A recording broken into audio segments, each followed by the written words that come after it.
Hello and welcome to another episode of Alzu. This week we take a break from the World Cup soccer tournament to talk to David Johnson, my good friend at BFC Software, who's a competitive intelligence expert. Welcome to the zoo, David. Hey, Alf, and yeah, what's this World Cup thing? I know. It's the thing that precedes baseball on ESPN nowadays. So. Oh, okay. Yeah, it's kind of funny being at work this week. I don't know how much work's actually getting done because everybody's watching the games. Are they really? Yeah, it's like every lunchroom you go into, That's cool. soccer. Yeah, down at the British pubs around here, you can't get a seat during the lunch like yesterday when there's a big game like that because everybody apparently is up pumped. So.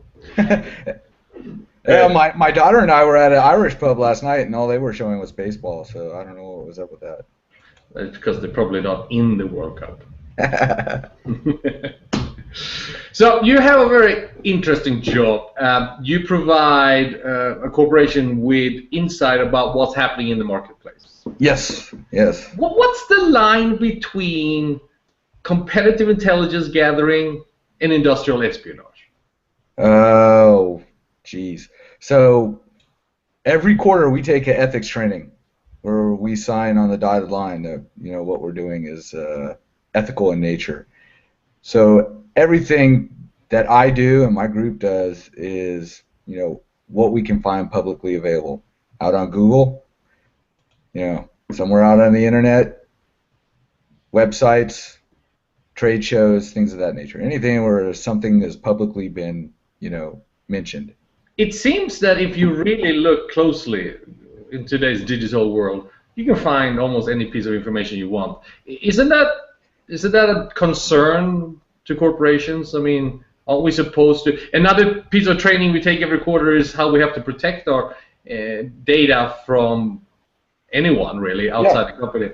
How come it's so easy to find information publicly? Mainly because people want to post something to make it easier for them to find, or something of that nature, and not really paying attention to the avenue that they're using. I remember back when Twitter was starting to take off, there was several senators that were tweeting about showing up in Iraq to do Yes. some conversations, and it was unfortunately it was supposed to be confidential and secret, and here they are tweeting about, hey, I just landed in Iraq. So I mean there's So it's social media.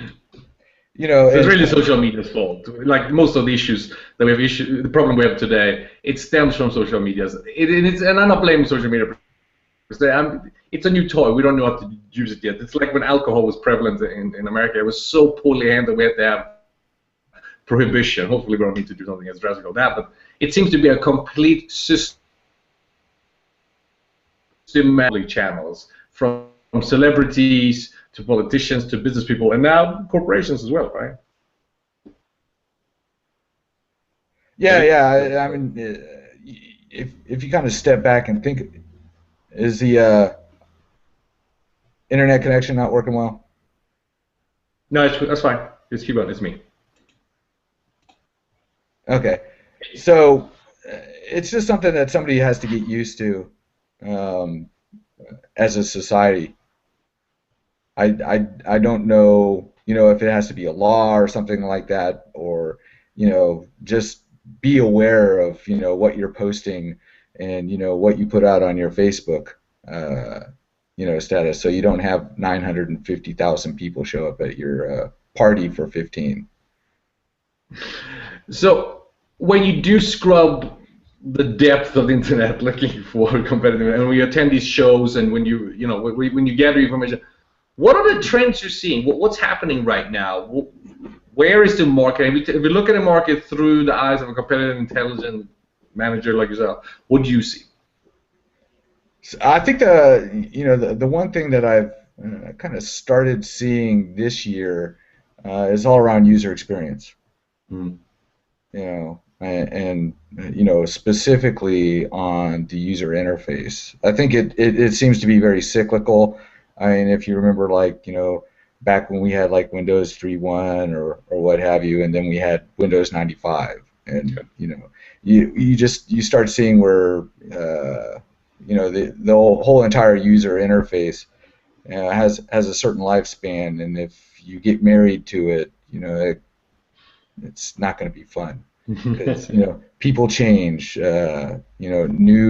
New generations come up where they're used to accessing a device in a completely different manner. Yeah. And if you don't stay current with that, you're going to be seen as the green screen, which the green screen. Is it? And because I do remember the cyclical thing, and we had the same thing. Is it more they've gone beyond just beauty? There's more usability, bringing more of what you see in Facebook and Twitter and games in general, just make it easier and more fun to use. Yeah. I mean, if you think about it, you're sitting in front of this, ticketing system or your knock, interface, and you see this thing day in and day out, and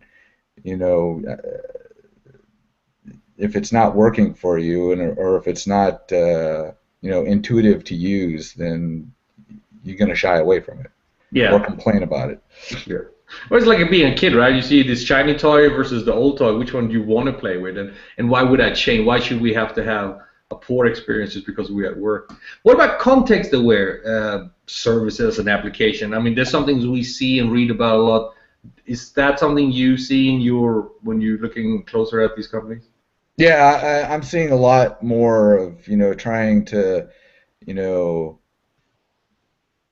put more kind of a geo location kind of functionality within a tool. Mm-hmm. So as we're moving to mobile devices rather than being stuck in your cubicle or office if you're lucky to have one.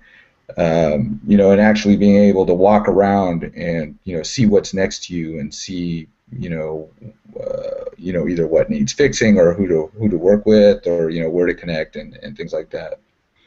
What about mobility? Is that still hot? It used to be all end all, and then it disappeared a little bit. I think we're getting to that that time frame where it's become something that you just have to have, and if your application isn't mobile enabled, then you're 20th century. Yeah, very much. I can imagine. Well, thank you, David. I appreciate you taking time to coming back into the zoo. It's always great to have you here. I think you're one of the more interesting roles that we have. Every day is something new. So. I can imagine. I love the idea that you get to read and think and then write. More of a Renaissance process than what most of us deal with today. So anyway. Except for having to go through some of the documentations, it kind of gets a little boring. But I can imagine. Are you excited about the Portugal game tomorrow against USA Portugal? Do you watch the World Cup? I do not watch the World Cup, but we'll have to see. How about the World Series in college baseball? Oh, I don't watch that much sports. I'm kind of like an outlier in the U.S. population. You seem to be. Thank you again. I'll talk to you later. And the rest of you out there, take care. Be safe. Bye. Bye.